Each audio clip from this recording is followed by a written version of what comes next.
Mesdames et messieurs, bonsoir. Merci d'avoir choisi RTI 1. Voici les titres de ce 20h. Les épreuves écrites du BEPC de l'entrée en seconde ont démarré ce mardi sur l'ensemble du territoire. Plus de 400 000 candidats affrontent ces épreuves du brevet d'études du premier cycle. Les résultats seront proclamés le 3 juillet prochain. Le président du Parlement de la Fédération Wallonie-Bruxelles s'est exprimé aujourd'hui devant le Parlement ivoirien.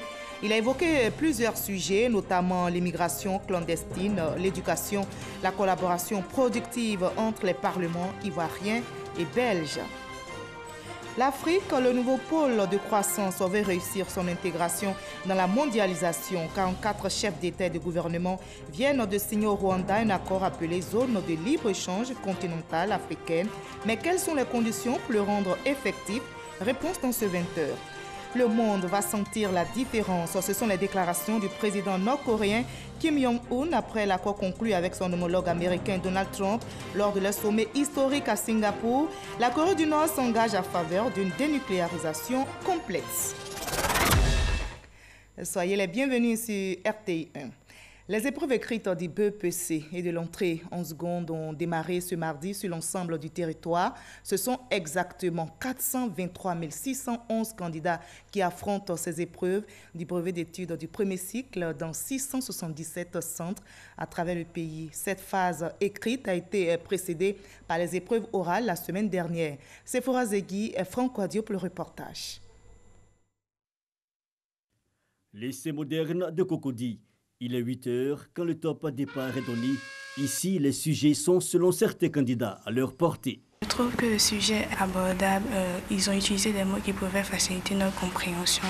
Je pense que je peux me débrouiller pour pouvoir bien faire ma rédaction. Après Cocody, direction Bingéville, Karine est étudiante en première année BTS assistanat de direction. Son état de grossesse n'est pas un frein à son désir d'obtenir le sésame. Il faut avoir tous ces diplômes au complet, du CP jusqu'au BTS. Mais j'ai composé les autres, ça a marché, mais sauf le BPC. Je veux composer, passer l'examen pour pouvoir passer un concours. Je pense que les épreuves sont tellement abordables et faciles. Je ne m'attendais pas à ça. Si Karine veut passer un concours de la fonction publique avec son BEPC en poche, Adama, la quarantaine, lui, veut avoir la chance de gravir les échelons dans la société pour laquelle il travaille. Je veux avoir le BPC pour pouvoir avoir gravi des échelons au travail. Et en plus aussi continuer aussi les études pour un avenir meilleur. Des candidats libres, mais aussi ceux issus du circuit classique. Je trouve l'épreuve de physique un peu difficile. Je suis bloqué au niveau de l'exercice de là où on parle du calcul de la facture. Certains dépassés par les événements cherchent l'inspiration dans le sommeil. D'autres, comme cet élève militaire, gardent leur optimisme. Pour moi, les épreuves sont très faciles parce que les épreuves qu'on nous donne à l'INPT Bingéville sont plus fortes que ces épreuves. J'espère avoir les BPC avec ma bien. Une première journée sans incident, mais dans le centre Aoronensi de Bingéville, 37 candidats ont manqué à l'appel. Pour la seconde journée de composition, les candidats seront soumis aux épreuves de mathématiques, anglais, sciences de la vie et de la terre. Les résultats seront connus le mardi 3 juillet dès 14 h dans les différents centres de composition. À San Pedro, les candidats au BEPC sont repartis dans 19 centres. Ils espèrent tous décrocher le précieux sésame à l'issue des différentes épreuves. Notre reporter Sam Conan a sillonné des centres d'examen. Les épreuves ont débuté par le français. Silence. Derrière ce portail fermé se déroulent les examens du BEPC, brevet d'études du premier cycle. Nous sommes au groupe scolaire Bardo qui regroupe 2 centres d'examen. Comme dans plusieurs centres d'examen de la région, les candidats ici ont reçu la visite des autorités préfectorales. Une visite voulue comme un encouragement, mais aussi une mise en garde contre la tricherie. Vous encouragez et surtout vous demandez de nous faire plaisir en évitant de tricher. À tout cas de tricherie constaté, c'est la radiation. Parmi ceux qui composent se trouve un candidat libre. La cinquantaine, il a un défi à relever. C'est quelque chose que j'ai négligé tout au long de ma vie et j'ai vu qu'il fallait que si je suis parmi les enfants aujourd'hui, c'est par rapport à cela. Dans l'ensemble, tout se déroule bien dans les 19 centres d'examen de la région. sous le regard des forces de défense et de sécurité. Nous avons déjà 2 surveillants par salle. Les candidats aussi sont présents. Pour le moment, on n'a pas d'incident, ça va. Tout se passe bien. Les élèves sont vraiment concentrés. Ils sont en train de traiter l'épreuve de composition française. L'année dernière, 10 940 candidats de la région ont subi les épreuves du BEPC pour un taux d'admissibilité de 65%. Cette année, ce sont 11 191 candidats qui composent pour prouver leur aptitude à obtenir le BEPC. Bonne inspiration donc à tous les candidats. En attendant la proclamation des résultats, le lycée Mami Adjoa de Yamoussoukro célèbre ses meilleurs élèves et travailleurs.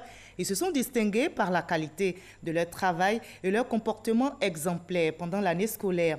Des efforts aujourd'hui récompensés, vous allez le voir, ils ont reçu des prix, comme nous le rapporte Kader Sogodogo. Lycée Mami Adjoa de Yamoussoukro. L'heure est à la traditionnelle cérémonie de récompense des meilleurs élèves et personnels du dit établissement. Durant toute une année, ces jeunes filles de la 6e à la terminale et ces serviteurs de l'État ont fait montre de leur savoir-faire et savoir-être avec des résultats impressionnants. Dès lors, pour les responsables de l'école, le temps de la célébration s'impose. Dans un monde en perpétuelle mutation et de plus en plus compétitif, notre société et principalement notre jeunesse a besoin de repères. L'exaltation du mérite apparaît dans ce sens comme un devoir moral et même une exigence républicaine. 3 jeunes filles, Kone Nancho Atara du premier cycle, Blé Aurore Désiré et Touro Chéri du second cycle ont raflé les super prix Ali Kader Koulibaly, agent comptable principal du Trésor de Côte d'Ivoire. Des prix composés d'un ordinateur portable, d'un trophée et d'un compte bancaire de 150 000 francs CFA pour chacune d'entre elles. Les efforts de ces jeunes filles sont à la dimension de l'engagement du parrain qui est au service de l'administration ivoirienne. Si nous aspirons à une meilleure société, il nous faut dès maintenant transmettre des valeurs qui incarnent la perpétuation de l'idéal d'union, de travail et de discipline sur lesquels les pères fondateurs de ce beau pays ont bâti la société ivoirienne. Dans la salle, des danses, la joie débordante des élèves, des enseignants, des personnels et autres parents d'élèves avaient la saveur des vacances scolaires qui arrivent à grands pas. Loin de Yamoussoukro, ici à Abidjan, le président du Parlement de la Fédération Wallonie-Bruxelles s'est exprimé ce mardi devant le Parlement ivoirien. Philippe Koura, en visite en Côte d'Ivoire, a évoqué plusieurs sujets devant les députés ivoiriens, notamment l'immigration clandestine, l'éducation, la collaboration productive entre les 2 parlements ivoiriens et belges, la lutte contre le terrorisme, comme nous l'explique de façon détaillée Moussa Konati. En visite en Côte d'Ivoire, le président du Parlement de la Fédération Wallonie-Bruxelles est reçu ce mardi à l'hémicycle. Face aux parlementaires ivoiriens, Philippe Koura a partagé sa vision sur la diplomatie parlementaire et l'intérêt qu'il accorde au secteur de l'éducation. Il appartient en effet aux législateurs francophones que nous sommes d'agir sans relâche afin que nos systèmes éducatifs ne soient pas porteurs de ruptures, ne soient pas porteurs d'échecs scolaires ni de fortes inégalités. Le droit à l'éducation, garanti par la Convention internationale des Nations Unies relative aux droits de l'enfant, est un droit fondamental à protéger car il participe au développement humain et économique durable de nos sociétés respectives. Une présence en terre ivoirienne pour marquer le rapprochement entre les 2 institutions parlementaires. Le président de l'Assemblée nationale, Guillaume Soro, est satisfait de cette collaboration. Monsieur le Président, vous êtes aujourd'hui le digne représentant d'un Parlement dynamique qui accorde une place de choix à la diplomatie parlementaire et, partant, à la coopération parlementaire. Personnellement, je reste convaincu que cette ambition partagée contribuera au renforcement des relations entre nos 2 parlements. Depuis novembre 2015, la coopération entre le Parlement ivoirien et celui de Wallonie-Bruxelles s'est redynamisée. En témoignent des stages de formation du personnel de l'hémicycle ivoirien. Également, la visite du président de l'Assemblée nationale en Belgique. De l'autre côté du globe, en France, le ministre d'État, ministre de la Défense, Ahmed Bakayoko, participe au Salon international de défense et de sécurité. Ce salon est un espace d'échange et de partage d'expériences entre participants venus de plusieurs pays. En marge de la rencontre, le ministre ivoirien Ahmed Bakayoko s'est entretenu avec son homologue française, Florence Parly. Le récit d'Abou Sanogo. Le ministre d'État, ministre de la Défense Ahmed Bakayoko au Salon international de la défense Eurosatory de Paris, référence internationale des salons de défense et de sécurité terrestre et aéroterrestre. En marge de cette mission, le ministre d'État Ahmed Bakayoko a été reçu par son homologue française, Florence Parly, pour échanger sur la coopération militaire entre leurs deux pays. Nous avons travaillé sur le dossier important qui est de la volonté de nos deux chefs d'État, le président Macron et le président Alassane Ouattara, sur la création de l'Académie internationale de lutte antiterroriste à Jacquesville. Donc le projet est avancé, nous avons réglé un certain nombre de détails. Aujourd'hui, les questions de financement sont bouclées, avec aussi un objectif de la mise en place de cet institut en mars 2019. Donc nous avons essayé de faire avancer le dossier. Cette séance nous a permis d'aller un peu plus vite. Après leurs échanges, Ahmed Bakayoko a pris part à l'ouverture du salon Eurosatory, placé cette année sous le sceau des startups et réuni toute l'offre et la demande mondiale du secteur de la défense et de la sécurité. Ce salon est au croisement de tous les grands enjeux pour nos équipements terrestres et aéroterrestres, pour notre industrie, pour notre défense, et j'en suis sûre, il sera une nouvelle fois pleinement à la hauteur des enjeux et des espoirs. Ahmed Bakayoko a par la suite visité le hall d'exposition intérieur de 11 000 m², 1789 exposants venus de 63 pays et près de 58 000 visiteurs dont des professionnels et des experts sont attendus à ce salon de 5 jours. On s'intéresse à présent au processus d'immatriculation en Côte d'Ivoire qui, selon les transitaires, est au ralenti au guichet unique automobile.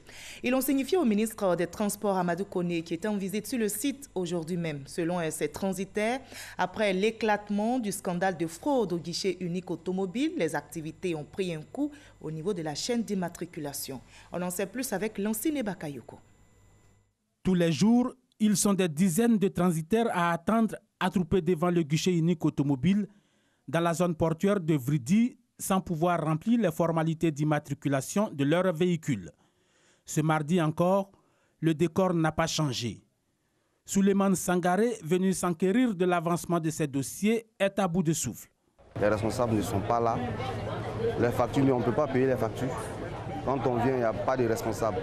Que ce soit côté dirigé, carte grise, la plaque, payer les dossiers à la caisse, il n'y a rien qui fonctionne. Donc quand on vient le matin, on paye le transport cadeau, on vient et se retourne le soir pour aller. Kobena Tigori vit le même problème que Souleymane. Au milieu de paperasses entreposées sur une table de fortune, Tigori ne voit aucune solution se dessiner dans l'immédiat. Depuis ils ont pris les différentes têtes là, le travail est bloqué. Il n'y a pas de relève. Ça fait pratiquement un mois. Pour chercher même bordereau d'amende, pour pouvoir payer l'argent même à la caisse du trésor même, on n'arrive pas à avoir les bordereaux pour pouvoir payer. Ces problèmes perdurent depuis des semaines et sont la conséquence de la fraude sur le dédouanement des véhicules neufs découverts en mars dernier. Où ça s'en va là? Les importateurs sont en danger. Il y a des voitures qui sont, comment on appelle ça, au port. Les magasins sont en train d'augmenter. Une situation préoccupante que le ministre des Transports est venu constater de visu. Selon les dirigeants du guichet unique automobile, les nouvelles sont bonnes. Toutes les prestations qui se faisaient manuellement depuis l'éclatement de la fraude, disent-ils, sont réorganisées avec le rétablissement de l'outil informatique. Mais il faut du temps pour que les machines atteignent le rythme normal. Manuellement, on faisait 100 dossiers. C'est aujourd'hui qu'on a repris de façon informatique. Dans une semaine ou deux, on aura atteint la vitesse de croisière, c'est-à-dire 300 dossiers jour au moins. Le ministre des Transports a profité de l'occasion pour recevoir tous les acteurs majeurs impliqués dans la chaîne de l'importation des véhicules. Parmi les points à l'ordre du jour, la nécessité d'informatiser tous les services du guichet unique automobile. Les avantages sont nombreux. Premièrement, ça permettra de sécuriser davantage donc, les recettes. Deuxièmement, ce sera transparent parce que le client saura à l'avance ce qu'il y a à payer et à qui. Troisièmement, ça permettra donc aux clients de suivre donc les procédures pour voir exactement où est-ce que son véhicule est. Nous, ça nous permettra aussi d'avoir une évaluation plus objective de ce que chaque service fait. Amadou Koné a également recommandé une concertation permanente entre toutes les entités regroupées au sein du guichet unique automobile. On en arrive à notre dossier EcoPlus de ce 20h. L'Afrique, le nouveau pôle de croissance, veut réussir son intégration dans la mondialisation. 44 chefs d'État et de gouvernement viennent justement de signer au Rwanda un accord appelé Zone de libre-échange continentale africaine. Mais quelles sont les conditions pour le rendre effectif? Quel sera son impact à court, moyen et long terme pour le développement du continent africain? Élément de réponse dans ce dossier EcoPlus signé ce soir Noël Nyagno.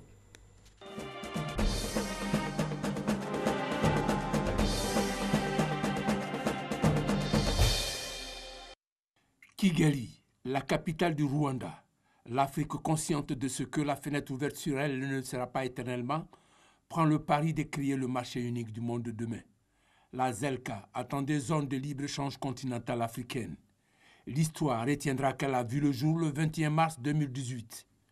44 pays africains sur les 54, à travers leurs dirigeants, s'engagent avec conviction de lui donner forme et contenu parce que riche d'opportunités pour le développement socio-économique de l'Afrique. La ZLEC permettra à l'Union africaine de passer d'une organisation continentale des États à une organisation continentale des peuples, en passant par le secteur privé.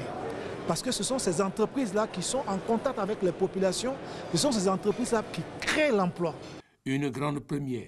Historiquement, c'est la première fois qu'on voit tout un continent. Il ne s'agit pas simplement d'une entité sous-régionale, mais c'est l'ensemble du continent qui a décidé d'avoir une zone de libre-échange. Commençons par découvrir ses fondamentaux. Mécaniquement, ça permet l'augmentation du volume des échanges mutuels entre les pays partenaires. Deuxièmement, mécaniquement aussi, ça permet de faire baisser les prix des biens importés parce que les droits de douane et les taxes à l'exportation qui sont mis sur les prix des matières constituent un surcoût que les consommateurs payent. Avantage comparatif de cette grande première, d'abord son marché. Il s'étendra sur l'ensemble du continent avec 1,2 milliard de personnes. Pour un produit intérieur brut, PIB de 2 500 milliards de dollars, soit plus de 12 500 milliards de francs CFA. De plus, il va impacter le commerce intra-africain. De 2,9% aujourd'hui, il va passer à 53,3% selon les estimations de la Commission économique de l'Union africaine. À titre d'illustration. Imaginez que cette société que nous dirigeons, qui fabrique des sacs en jute, en plus de la production de sacs pour les besoins de la Côte d'Ivoire, puisse également être honorée des besoins de sacs du Ghana voisin. Imaginez ce que cela peut offrir comme opportunité pour le pays, pour l'industrie du pays, pour la main-d'œuvre dans la sous-région. Et c'est une excellente capitalisation et optimisation également que nous pouvons faire à travers ce genre de regroupement. Il y a 70% de femmes qui travaillent dans le secteur informel. Avec ce système de la libre circulation entre les différents États, ces femmes auront plus de protection. Et avec la réduction des taux de tarifs, ces femmes vont être encore plus encouragées à faire plus de commerce inter-africain. Comment réaliser cet instrument d'intégration économique? Premier palier, la ratification du traité. Date butoir, le 1er janvier 2019. Ils doivent être au moins 22, soit la moitié des signataires du 21 mars 2018. D'ici à là, il faut lever les barrières douanières. La douane fonctionne sur une nomenclature tarifaire. Et cette nomenclature tarifaire est issue de l'Organisation mondiale de la douane. Donc il faut d'abord réajuster tout cela avant d'aller à la suppression des droits des douanes. Bien plus, il faut s'inspirer des exemples de réussite. À la matière, la communauté économique de l'Afrique de l'Est fait école. Ils ont réussi à enlever toutes les barrières entre le Rwanda, le Kenya, l'Ouganda, à enlever les frais de roaming de téléphone. Ce qui fait qu'aujourd'hui, quand on appelle entre Kigali et Nairobi, il n'y a pas de frais de roaming. C'est comme si on appelait dans le même pays. Ils ont également, en prenant ces mesures, ils ont réussi à améliorer la compétitivité de leur économie. Sans investissement physique supplémentaire, simplement en enlevant les barrières non tarifaires. Le résultat est mesurable. Le commerce intra-régional dans la zone est de 21% contre 11% pour le reste de l'Afrique. Mais le défi fondamental à relever reste l'industrialisation de l'Afrique. Il faut produire et c'est pour ça que l'industrialisation est un élément important pour nourrir cet espace de libre-échange. Motiver l'avènement de champions nationaux devient donc une nécessité vitale. Voilà qui explique l'avènement d'Afro Champions Initiative de l'Union africaine. Il s'agit de détecter dans chaque pays les vecteurs d'une industrialisation multidimensionnelle. 2 mois après Kigali, Abidjan se signale dans un lieu chargé de sens, la Chambre de commerce et d'industrie de Côte d'Ivoire. Un accord est signé entre l'initiative pour la promotion de champions africains et la société de droit ivoirien, la CIFCA. Objectif de cet accord du 31 mai 2018, le prolongement local de la vision de African Champions Initiative. Faire émerger des champions, c'est bien. Créer l'environnement des affaires pour leur plein épanouissement partout en Afrique est mieux. C'est l'autre défi à relever pour transformer l'essai et faire mentir les afro-pessimistes. Voilà, zone de libre-échange continentale, l'Afrique s'arme pour gagner le pari en 2019. C'était le dossier EcoPlus signé Noël Gnagno du service de la rédaction économie de RTI1. Au chapitre politique de ce 20h, les cadres du Rassemblement des oufouettistes pour la démocratie et la paix, RHDP de la région des Grands Ponts, affichent leur adhésion au parti unifié. Réunis à Dabo ce week-end, les responsables des partis politiques, membres de la coalition, apportent leur soutien au président Henri Konan Bédié et Alassane Ouattara. Ils disent donc oui à la création du parti unifié RHDP. Je vous propose d'écouter le chef de la délégation des cadres du RHDP de la région des Grands Ponts, le ministre Claude Isaac D.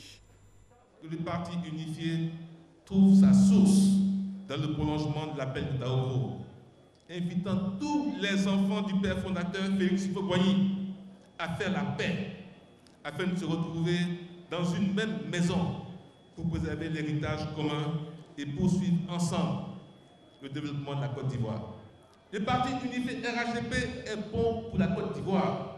C'est pourquoi nous devons tous nous approprier cet important projet et nous impliquer sans aucune réserve dans sa mise en œuvre. Tous les militants et toutes les militantes du PDCI RDA, du RDR, de l'UDPCI, du MFA, du PIT, tous les partis du RHDP, faites du porte-à-porte pour inciter nos parents, nos frères et nos sœurs à se faire enrôler. Toujours sur le terrain politique, la délégation communale du PDCI RDA à Port-Boué, conduite par le ministre Siandou Fofana, a organisé un meeting à Gonzagueville pour apporter le soutien et exprimer l'adhésion des militants du PDCI RDA au parti unifié RHDP. Siandou Fofana invite par ailleurs les populations à se faire enrôler. Abou Sanogo. Les militants PDCI RDA de la commune de Port-Boué ont effectué nombreux déplacements au stade de Gonzagueville pour marquer leur adhésion au parti unifié RHDP et exprimer leur soutien et leur reconnaissance au président Henri Konan Bédié et Alassane Ouattara. Le RHDP est la seule plateforme qui peut assurer l'existence de l'héritage de notre père Félix Houphouët-Boigny. Nous demandons sa mutation en parti politique. L'initiative est du ministre du Tourisme Siandou Fofana, délégué communal PDCI RDA de Port-Boué, qui a invité les militants de son parti à adhérer au parti unifié RHDP, puis à faire confiance au président Henri Konan Bédié et Alassane Ouattara. Nous appelons à adhérer au parti unifié parce que le parti unifié demeure l'instrument qui pourrait permettre d'avoir à consolider la paix et à ancrer la Côte d'Ivoire dans la voie du progrès et du développement. Le RDR, parti membre du RHDP, a apporté son soutien à la délégation communale PDCI RDA de Port-Boué. Le parti unifié étant le garant de la stabilité, non seulement politique et économique, de la Côte d'Ivoire. Donc nous nous sommes inscrits dans ce chemin pour appeler le militant au parti unifié. Ce grand rassemblement a vu également la lecture de motions de soutien au président du PDCI Henri Konan Bédié, au président d'honneur du RDR Alassane Ouattara, au RHDP et de soutien à la candidature du délégué communal Siandou Fofana pour les municipales à Port-Boué. Je vous propose de revenir ce soir sur la célébration de la nuit du destin par la communauté musulmane en Côte d'Ivoire. La célébration officielle a eu lieu à la grande mosquée de la Riviera Golf à Cocody autour du thème « Le Ramadan, un mois de repentance, de pardon et de crainte de Dieu ». Le président de la République, Alassane Ouattara, était représenté par le ministre de l'Intérieur et de la Sécurité. On en sait plus avec Onepa Gassoro. Le Ramadan, mois béni de repentance, de pardon et de crainte de Dieu. C'est le thème retenu cette année par le Conseil supérieur des imams en Côte d'Ivoire, COSIM, à l'occasion de la célébration officielle de la nuit du destin. Nuit qui vaut à elle seule 1000 mois d'adoration, soit 83 ans et 4 mois. Réunis à la grande mosquée de la Riviera Golf, imams, guides religieux, prédicateurs, fidèles musulmans et autorités ont suivi avec beaucoup d'attention la conférence de l'imam adjoint de la mosquée Salam du Plateau. Le Ramadan est un mois de pardon. L'être humain, une fois qu'il s'est repenti, alors il va demander à Allah subhanahu wa ta'ala, il va implorer le pardon de Dieu. La célébration de la nuit du destin à la grande mosquée de la Riviera Golf a bénéficié du soutien du président de la République, Alassane Ouattara, représenté à cette cérémonie religieuse par le ministre de l'Intérieur et de la Sécurité. À l'ensemble de la communauté qui nous reçoit ce soir, représenté par le représentant de Cheikh Aïma Bouakari Fofana, le président de la République nous a demandé d'adresser ses félicitations et ses encouragements d'abord à tous les imams de notre pays, mais aussi à tous les fidèles musulmans pour les ferventes prières qui ont été dites à l'occasion de ce mois de Ramadan. Intervention en langue nationale, prêche traditionnelle, invocation, louanges, prières et bénédictions pour la paix et la stabilité en Côte d'Ivoire, mais également pour le chef de l'État et son gouvernement, des temps forts qui ont également meublé la célébration officielle de la nuit du destin à la grande mosquée de la Riviera Golf. La ministre de la Femme, de la Protection de l'Enfant et de la Solidarité, Mariatou Koné, séjourne depuis quelques jours en France à l'invitation des communautés ivoiriennes musulmanes vivant dans le pays. Accompagnée donc de plusieurs personnalités, elle a pris part à la Nuit du Destin organisée à Paris. Mamadou Kouassi. La célébration de la Nuit du 4 ou encore la Nuit du Destin a été l'occasion pour la communauté musulmane des Ivoiriens vivant en France de renforcer leur union. Ces fidèles musulmans sont venus de tous les arrondissements et de la banlieue de la capitale française pour participer à ces moments de haute spiritualité. Les guides religieux ont tour à tour prôné le pardon et la solidarité. Ils en appellent au renforcement de la foi et la crainte d'Allah, en toutes choses et en tout lieu. Présente à cette rencontre, la ministre de la Femme, de la Protection de l'Enfant et de la Solidarité a salué la cohésion qui règne entre les différentes communautés ivoiriennes vivant en France. Il n'y a rien de plus beau que de voir des frères et des sœurs à 6000 km de leur terre natale semer la graine de l'amour, se parler, se mettre ensemble pour mieux affronter les défis de l'aventure. Je vous encourage à vous pardonner les uns les autres pour construire l'avenir ensemble.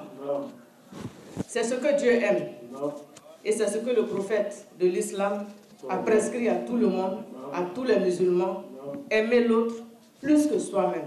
La ministre Mariatou Koné a également invité les guides religieux à prier davantage pour la paix et pour le développement de la Côte d'Ivoire. Le professeur Mariatou Koné était accompagné pour la circonstance du représentant de l'ambassadeur de la Côte d'Ivoire en France et de plusieurs cadres ivoiriens, dont le directeur général du FER, Lansine Diaby. Cette rencontre a vu la participation de d'autres communautés musulmanes de l'espace CEDEAO. Tous ont prié pour la paix définitive dans la sous-région. Après les villes de l'intérieur de la Côte d'Ivoire, les fidèles musulmans des communes du district d'Abidjan ont reçu des dons du président de la République, Alassane Ouattara. Il s'agit de dons en vivres et non-vivres. On en sait plus avec notre reporter, Konepa Gassoro. Les mosquées Rama et Sodessi dans la commune d'Adjamé, Badra et Salama dans la commune d'Abobo, Al-Hijra dans la commune de Koumassi, Bonheur, à la Riviera Akwedo dans la commune de Cocody et l'Institut des aveugles dans la commune de Yopougon sont entre autres sites visités par Alassane Ouattara, le chargé des missions du président de la République, Alassane Ouattara. En effectuant cette tournée, Alassane Ouattara avait une mission, offrit à l'ensemble de la communauté musulmane des différentes communes du district d'Abidjan, mais également des villes de l'intérieur du pays, les dons du chef de l'État pendant ce mois de Ramadan. Je remercie le chef de l'État, Alassane Ouattara, qui m'a permis d'être là pour venir servir mes frères musulmans. Le mois de Ramadan, c'est un mois béni.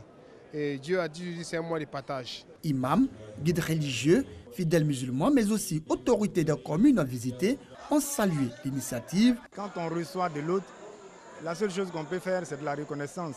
Et nous le disons de vive voix. Merci Monsieur le Président, merci Papa. Merci pour tout ce que vous faites pour vos enfants non-voyants musulmans de Côte d'Ivoire. Grâce au Président de la République, aujourd'hui, dans cette partie d'Abobo, ce sont des milliers de familles qui ont été soulagées de la dépense pour la rupture de jeûne.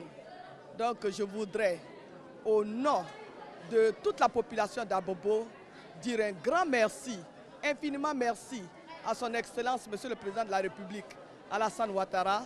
À ces différentes étapes, en plus des sacs de riz, des cartons de sucre et des pâtes alimentaires, ce sont plus de 2000 repas qui ont été distribués aux guides religieux, aux fidèles et aux personnes en difficulté.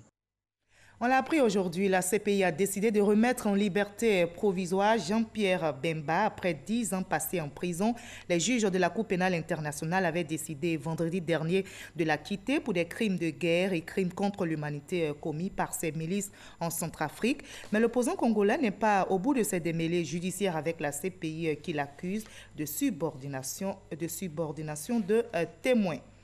Le monde va sentir la différence. C'est en ces termes que le président nord-coréen Kim Jong-un a commenté l'accord conclu avec son homologue américain Donald Trump à l'issue de leur sommet historique à Singapour. Sur le document signé par les deux hommes n'offre aucun détail sur la façon dont la Corée du Nord va travailler en faveur d'une dénucléarisation complète de la péninsule coréenne. Il marque un tournant important dans les relations internationales. Les deux pays se sont engagés à unir les efforts pour construire un régime de paix durable et stable dans la péninsule coréenne. Fin de ce 20h, supervisé par Hugues Aveblé. Merci à toute l'équipe technique et surtout à vous de nous avoir suivis. Très belle soirée sur RTI.